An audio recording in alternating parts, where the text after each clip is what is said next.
My wife stole $75,000 from our house fund to help her sister, then ran away without a word. Now, she wants me to fix what she's ruined. I'm 34, male, and I never thought I'd end up here, writing this down like some kind of cautionary tale. I guess I thought my marriage would be different. Turns out, you never really know someone until they go and stab you in the back, especially when it's over something you've busted your ass for. I've been with my wife, well, ex-wife now, for 8 years. We had this whole plan, right?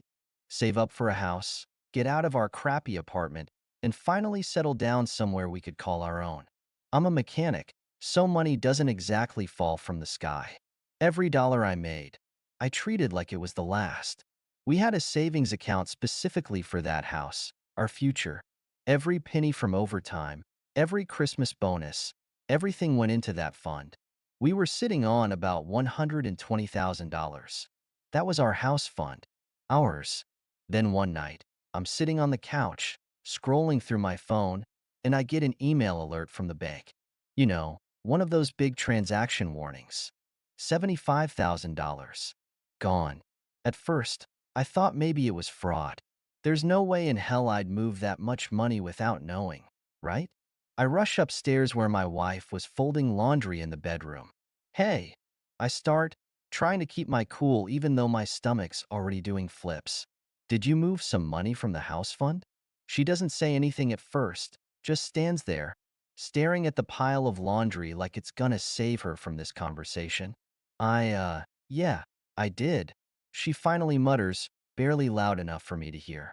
I just froze, my heart's pounding. Why the hell didn't you tell me? She looks at me, and that's when I see it. That flicker of panic in her eyes. She knew. She knew what she'd done was wrong.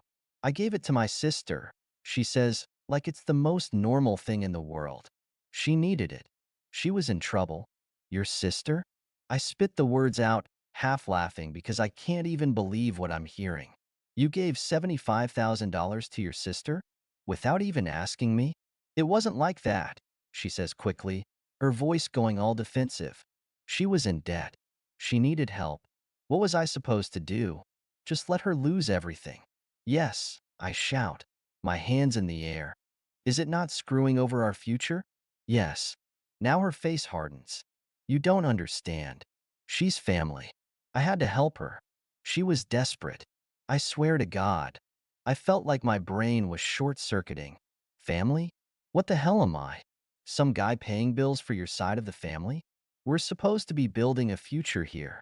You're obsessed with money, she shouts back, her arms crossed now, like she's trying to win an argument, like she has some sort of moral high ground.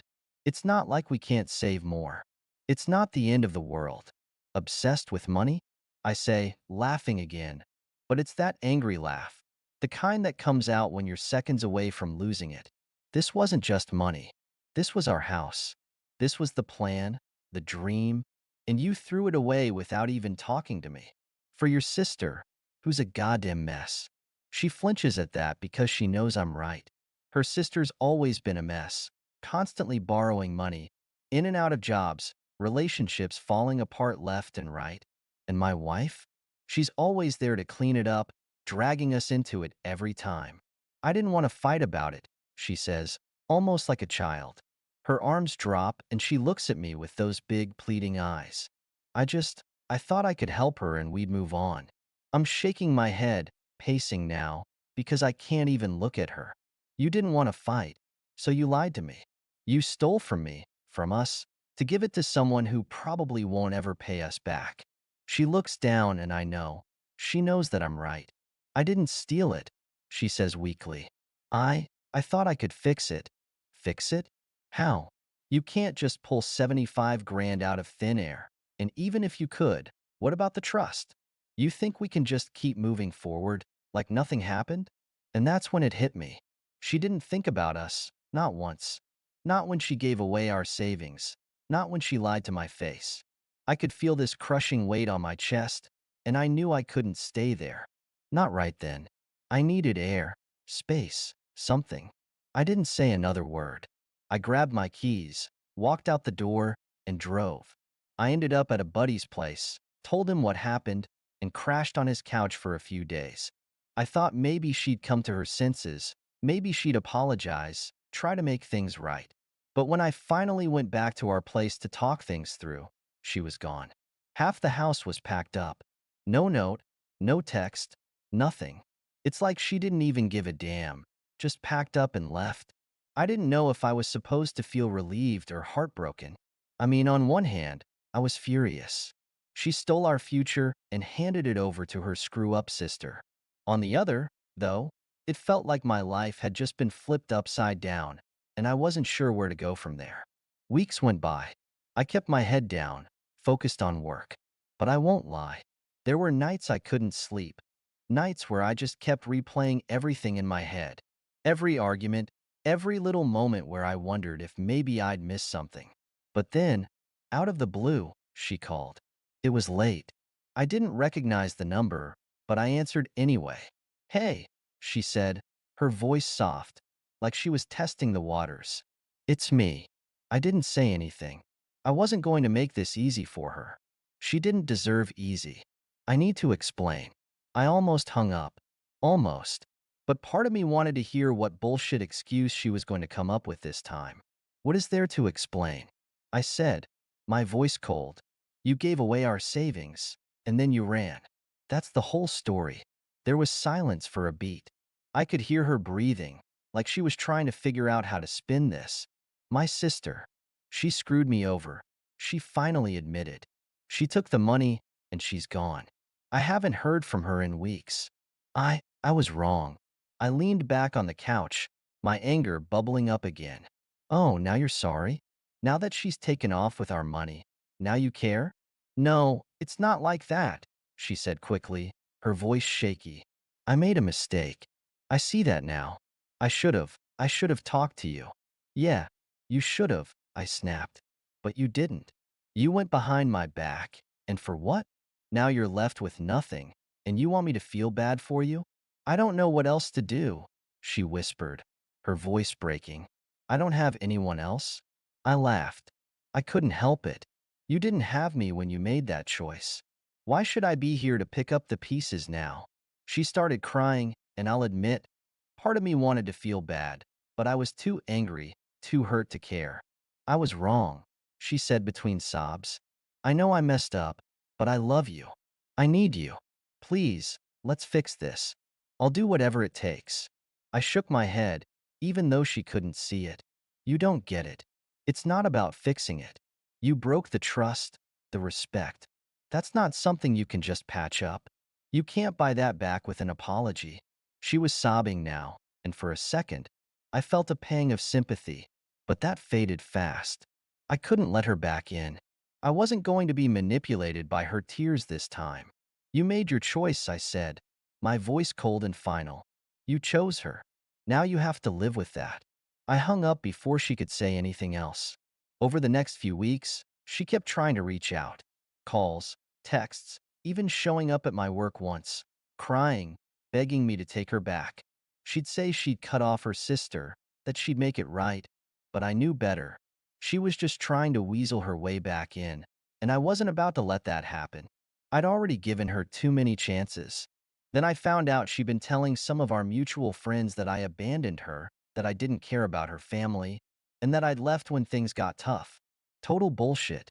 But that's what people like her do. They twist the story, make themselves the victim. I wasn't surprised, just disappointed. She couldn't own up to what she did, not fully.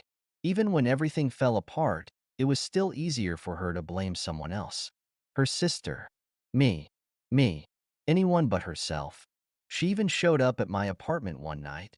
It was late, and I could hear her banging on the door before I even got up from the couch. Part of me thought about ignoring it, but I knew she wasn't the type to go away quietly. I swung the door open, and there she was, soaked from the rain, looking like a complete wreck. But I wasn't moved. Not this time. "What do you want?" I asked, my voice flat. "Can we talk? Please."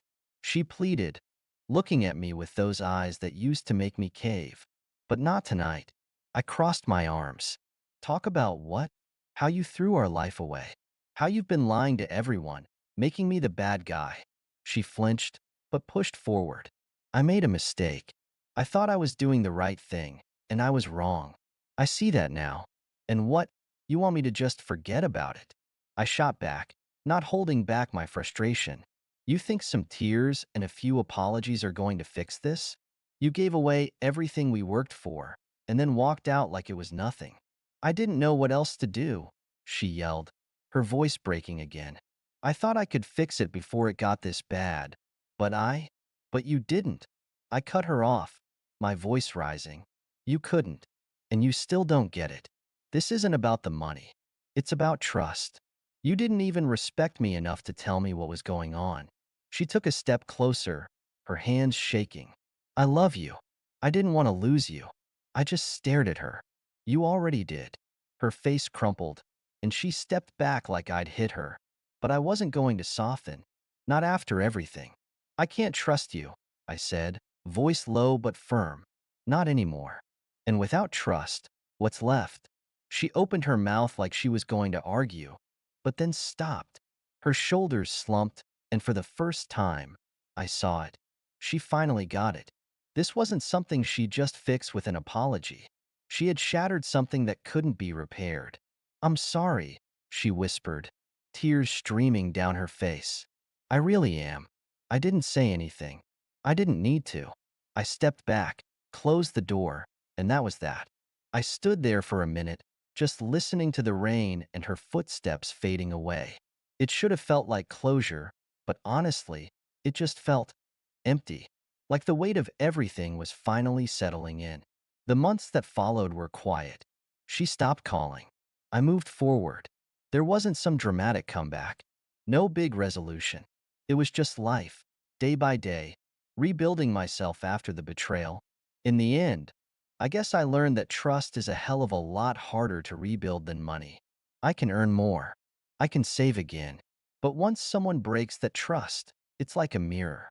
It'll never look the same, no matter how hard you try to glue it back together. So yeah, that's my story. Not looking for sympathy, but if you're out there and someone's screwing you over like this, don't wait around for them to fix it. Trust your gut, and don't let them pull you back in with pretty words and empty promises. Thank you so much for listening to my story. If you have any thoughts, I'd love to hear them. So please leave a comment. Don't forget to like and subscribe if you want more stories like this one.